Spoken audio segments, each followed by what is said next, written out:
नमस्कार साथियों, आप सभी का स्वागत है मेरे इस वीडियो संदेश में।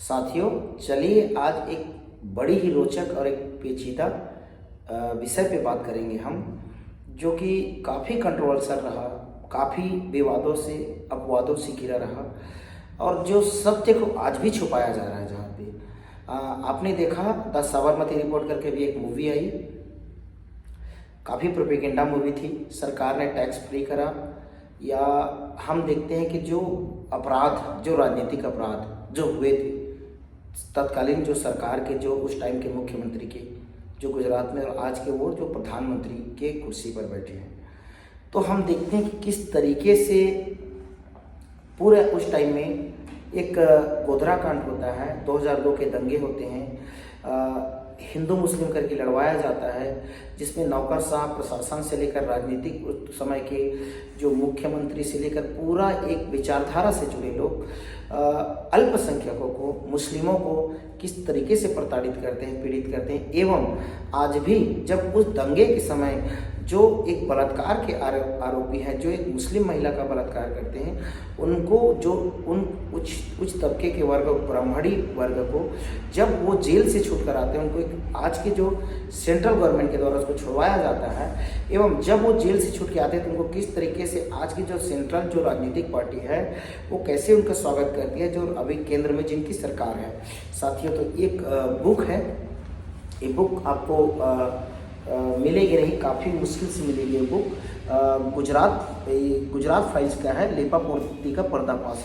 इसके बारे में कई बार हमने बात करा है। ये राणा आयोग की किताब है, जो मैथिली त्यागी बनकर उन्होंने इस किताब को उस टाइम में खोजी पत्रकारिता, सनसनी खोज करती थी और वे पत्रकारिता करती थी, और उसने पूरे रिपोर्ट, अपने फाइल्स, पूरा इंटरव्यू से लेकर उस समय के जो मुख्यमंत्री रहे नरेंद्र मोदी एवं अन्य जो इस समय चीज़ों में जो सम्मिलित रहे का मुख्यमंत्री से इंटरव्यू लिया। इसमें कलम की तारीफ में प्रकाशक की ओर से लिखा गया है, गुलमोहर किताब में लिखी है, काफ़ी अच्छा इसका रिव्यू है। कलम की तारीफ में लिखते हैं कि ताकि बनी रहे लहूलुहान याददाश्त, ये ताकि बनी रहे लहूलुहान याददाश्त। और इस पे लिखते हैं, जो मैं आपको पढ़ के बता रहा हूँ कि पूरा गुलमोहर किताब कैसे लिखता है इसको अजय सिंह लिखते हैं। ये 2017 में जब लिखा गया, पहले क्या होता है साथियों कि राणा आयोग की जो अंग्रेजी किताब थी गुजरात फाइल्स 2016 का ये हिंदी अनुवाद है 2017 में गुलमोहर किताब की ओर लाया जा रहा है। क्यों लाया जा रहा है? ताकि हम, ये किताब के लोग कह रहे हैं, जो किताब के लेखक हैं, जो ताकि हम गुजरात 2002 को, जो गुजरात के दंगे हुए थे 2002 को हरगिज ना भूलें और उसे अपनी लहूलुहान याददाश्त का हिस्सा बराबर बनाए रखें। मानवता के खिलाफ अपराध करने वाले असली गुनाहगारों को सजा मिलनी अभी भी बाकी है। ये कह रहा है साथियों कि उस टाइम में जो ह्यूमैनिटी, मानवता के जो अपराध करे थे, इनको सजा मिलना अभी भी बाकी है।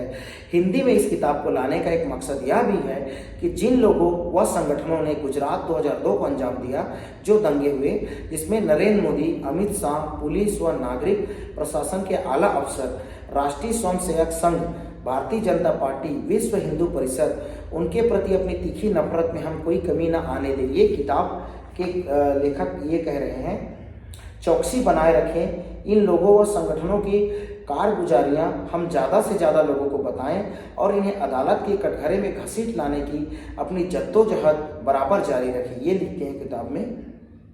मानवता के खिलाफ अपराध करने वाले इन लोगों व संगठनों को, जिनके सरगना व मास्टरमाइंड नरेंद्र मोदी व अमित शाह हैं, ये पूरा इस किताब में लिखा गया है साथियों। माकूल सजा मिलनी चाहिए, ना कि राजघाट कि राजघाट, ना कि क्या माकूल सजा, मतलब जो हम जानते हैं कि जो हमारे प्रधानमंत्री होते हैं, पूर्व प्रधानमंत्री होते हैं, इनका जब मृत्यु के बाद अंतिम संस्कार होता है तो किस तरीके से हमारे झंडे फ्लैग में लेटाकर 21 तोपों की सलामी देकर इनको राजघाट में अंतिम संस्कार किया जाता है। जब आज हमने देखा कि हमारे पूर्व जो हमारे आरबीआई के गवर्नर रहे, आज भी किसी प्रधानमंत्री का पैसे में साइन नहीं होता साथियों, लेकिन हमारे पूर्व आरबीआई के गवर्नर रहे माननीय मनमोहन सिंह, जिनकी अभी मृत्युशैया को, स्वर्गवास में मृत्युशैया को प्राप्त हुए साथियों, इनका किस तरीके से देखते हैं हम। ये वित्त मंत्री भी रहे, पूर्व में 2 बार यूपीए गवर्नमेंट में प्रधानमंत्री रहे, और बड़े आर्थिक सुधार जो 1991 में एलपीजी रिफॉर्म्स, जो उदारीकरण की नीति लाए, जो निजीकरण, जो वैश्वीकरण और जो ये लिबरलाइजेशन, उदारीकरण की जो नीति था, तो इनमें क्या है साथी, इनका अहम योगदान रहा नए आर्थिक सुधार में, जब हमारे पास उस समय तत्कालीन 15 दिवस के लिए भी आपूर्ति, हमारे आयात इंपोर्ट के लिए हमारे पास पैसे नहीं थे, रिजर्व नहीं थे, फॉरेक्स रिजर्व नहीं थे, जो फॉरेक्स रिजर्व जैसे हम डॉलर में ट्रेड करते हैं।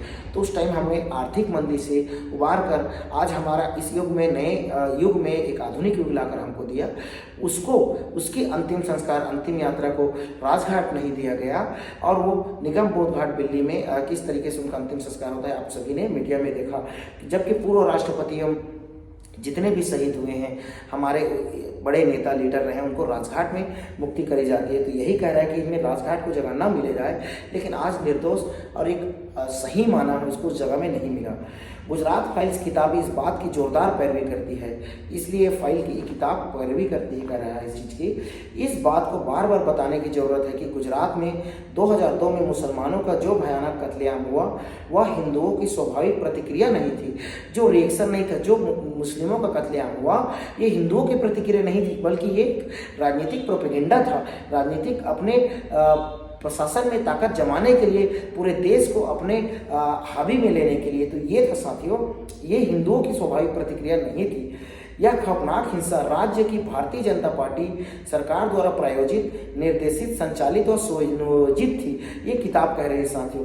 तब गुजरात के मुख्यमंत्री नरेंद्र मोदी थे, उस टाइम के मुख्यमंत्री थे नरेंद्र मोदी, इसी के बारे में इसमें बुक में लिखा गया है।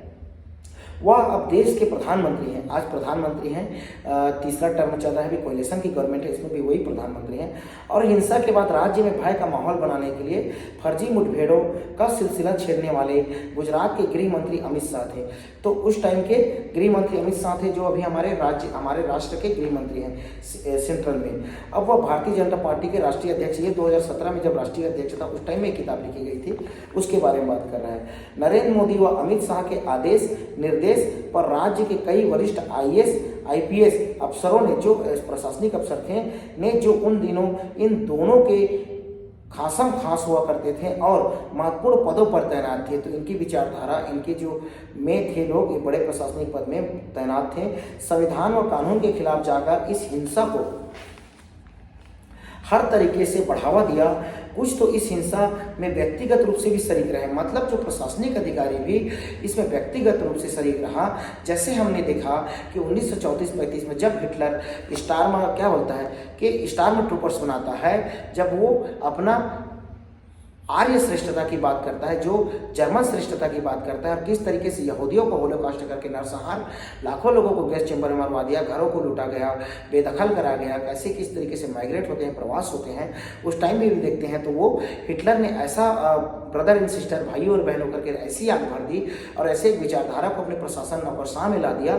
तो सब एक साथ अपनी लड़ाई करके उन यहूदियों को लड़ रहे थे और किस तरीके से नरसंहार हो रहे थे। हमने ये हमारा इतिहास देखा। सेम इसी तरीके से जो मुसोलिनी की विचारधारा थी, सेकेंड वर्ल्ड वॉर, जो द्वितीय विश्व युद्ध के पहले उसकी फासिस्ट सेना थी, मुसोलिनी की फासिस्ट सेना, यही विचारधारा को लेकर किस तरीके से वहाँ हम जो विवाद रहे, जो द्वितीय विश्व युद्ध के जो विश्व को परिणत हुई, जिस तरीके से जापान में हिरोशिमा नागासाकी होता है, ये सारी चीज़ों को हमने देखा। और वहाँ किस तरीके से लोगों को एक अलग विचारधारा में लाकर लड़ने कटाने के लिए ढकेल दिया गया।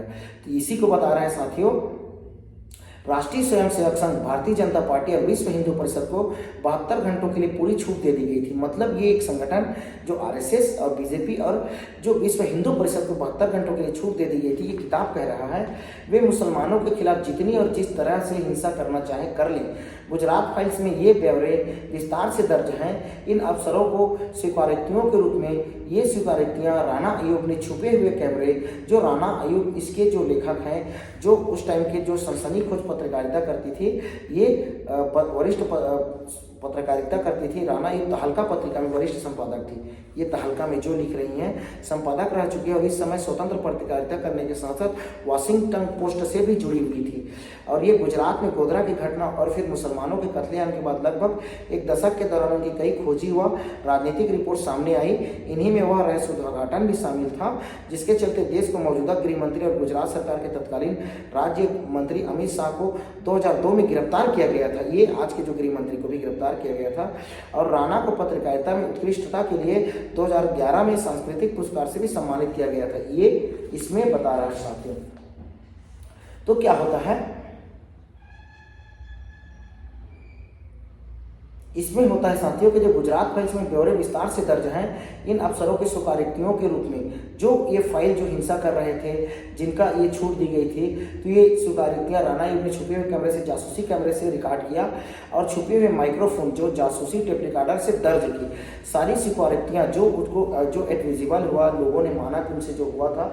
जैसे हिटलर के टाइम जर्मनी में जब हिटलर मृत्यु को प्राप्त होता है सेकेंड वर्ल्ड वॉर में, तो वहाँ के लोगों का इस तरीके से जो एक बहुत बड़ा राजनीतिक थिंकर है, एक महिला जो राजनीतिक थिंकर है, इनके द्वारा जो पाश्चात्य थिंकर है जो उस टाइम की जीविस थी और वहाँ से भागकर वो क्या है जर्मनी से भागकर कहाँ फ्रांस के रास्ते हुए वो अमेरिका में शरण लेती है और एक महिला राजनीतिक विचारक रही। ठीक है साथियों, तो उसने भी इसी तरीके से टेप रिकॉर्डर करके वो पूरी बुक लिखी थी। हम उनका पूरे बुक हम जैसे पढ़ते हैं एक महिला थिंकर में, हम इसके बारे में बात करेंगे साथियों।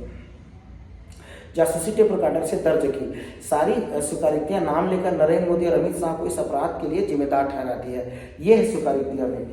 तो गुजरात फाइल्स बताती है कि 2002 में मुसलमानों के कत्लेआम और मुसलमान विरोधी हिंसा का स्पष्ट राजनीतिक उद्देश्य था। मुसलमानों का कत्लेआम और हिंसा उद्देश्य था, ये 2002 की बात कर रहा है। वह था नरेंद्र मोदी को हिंदू हृदय सम्राट ये बताना था कि नरेंद्र मोदी जो आज के प्रधानमंत्री हिंदू हृदय सम्राट के रूप में वह हिंदू राष्ट्रीय गौरव के रूप में पेश करना था। ये हिंदू हृदय सम्राट और हिंदू राष्ट्रीय गौरव के रूप में पेश करना था, ये बता रहा है। और उनके नाम को देश के कोने कोने तक पहुंचाना देना था ताकि राष्ट्रीय नेता के रूप में वो दिल्ली की ओर कूच कर सके, और ऐसा ही हुआ। कुछ अफसरों ने तो साफ तौर पर राणा अयूब से कहा कि गुजरात हिंसा के पहले मोदी को जानता ही कौन था, वह तो जीरो थे। ये अफसर ने कहा गुजरात हिंसा ने उन्हें राष्ट्रीय अंतर्राष्ट्रीय स्तर पर हीरो बना दिया। यह बात गौर करने की है कि मई 2014 में केंद्र में भारतीय जनता पार्टी की सरकार बनने और नरेंद्र मोदी के प्रधानमंत्री बनने के पीछे गुजरात हिंसा का भारी रोल रहा। ये बता रहे हैं उनके जो शासन प्रशासन में आने के तब से आज तक वही शासन प्रशासन में प्रधानमंत्री के तौर पर है।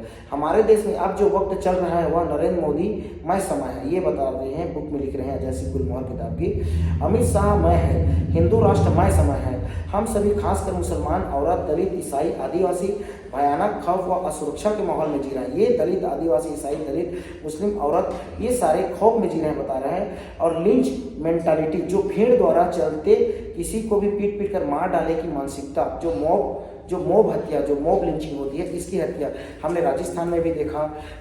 हम किस तरीके से गौवंश गौ हत्यारों के द्वारा किस तरीके से भीड़ द्वारा हत्या कर दी जाती है। हमारे देश को राष्ट्रीय पहचान बन गई। ऐसे में गुजरात फाइल जरूरी किताब है, इसे व्यापक तौर पर पढ़ा जाना चाहिए और इस किताब की बातचीत की जानी चाहिए। हिंदू राष्ट्रवाद का रास्ता फांसीवाद का रास्ता है जो फासिस्ट की बात करता है और यह खून लाश व तबाही से होकर गुजरता है। तो ये पूरी तरीके से इस फाइल में गुजरात फाइल की इस किताब में जो लिखा गया अजय सिंह गुलमोहर किताब के द्वारा। आप ये किताब पढ़ें, काफ़ी मशक्क़त के बाद किताब मिल पाएगी, वो मुश्किल मिल पाएगी, लेकिन सर्च करने पे खोजने पे आजकल भगवान मिल जाते हैं, तो किताब कैसे निकलेगी। इस सत्य को बताने के लिए कि हमने किताब पढ़ी क्या है, हमारा कोई इंटेंशन मोटिव ऐसा नहीं है, लेकिन जो चीज़ें हैं किताब में, जो हमें किताब में जाना पड़ा, इसका एक स्पष्ट जो कलम की तारीफ में किताब में जो लिखा गया, तो वही हमने आपको बताया साथियों।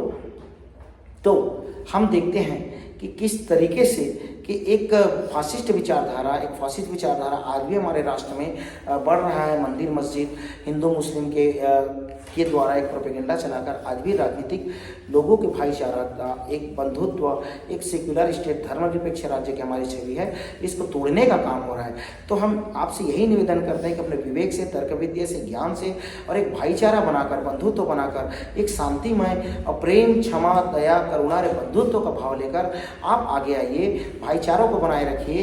कभी भी इस उन्मादी हिंसा या इस तरीके की घटनाएं में ये आप देखते हैं कि किस तरीके से लॉ एंड ऑर्डर है, जो कानून जो है उनको बनाने में, प्रोटोकॉल बनाने में, और हमारे जो प्रशासनिक अफसर, जो नौकरशाह, जो राजनीतिक, जो गलत दुष्ट प्रोपेगेंडा में करते हैं, उनका आप विरोध करिए और सत्य को जानिए, सत्य सनातन को जानिए, सत्य के मार्ग में आइए, सही चीज़ों का ज्ञान विवेक से जानिए और अपने जितने भी डायलेक्टिक्स, तर्क विद्या है जो सुकरात ने कहा था, उसको आप आगे इतना आगे बढ़ाइए कि लोग आपको मोबिलाइज ना कर पाए, धर्म और संप्रदाय के नाम पे, अल्पसंख्यक बहुसंख्यक के नाम पे लड़ा ना पाए। एक बंधुत्व की भावना, एक फ्रेटर्निटी की भावना, स्वतंत्रता और समानता की भावना एक त्रयी है, जो अम्बेडकर ने कहा था कि स्वतंत्रता, समानता और बंधुत्व एक त्रयी है। अगर एक चीज़ का नाश होता है तो हमारे इस पूरे राष्ट्र, हमारे इस पूरे समाज, हमारे इस पूरी संस्कृति, हमारे इस पूरी विरासत, सबके लिए खतरा है। तो आप सभी सत्य को जानिए, सनातन को जानिए, आप सभी विवेक से, ज्ञान से जानिए और पढ़िए, जानिए, समझिए कि क्या हुए हैं भविष्य में। नमस्कार साथियों, इतना ही कहकर हम विदा चाहते हैं।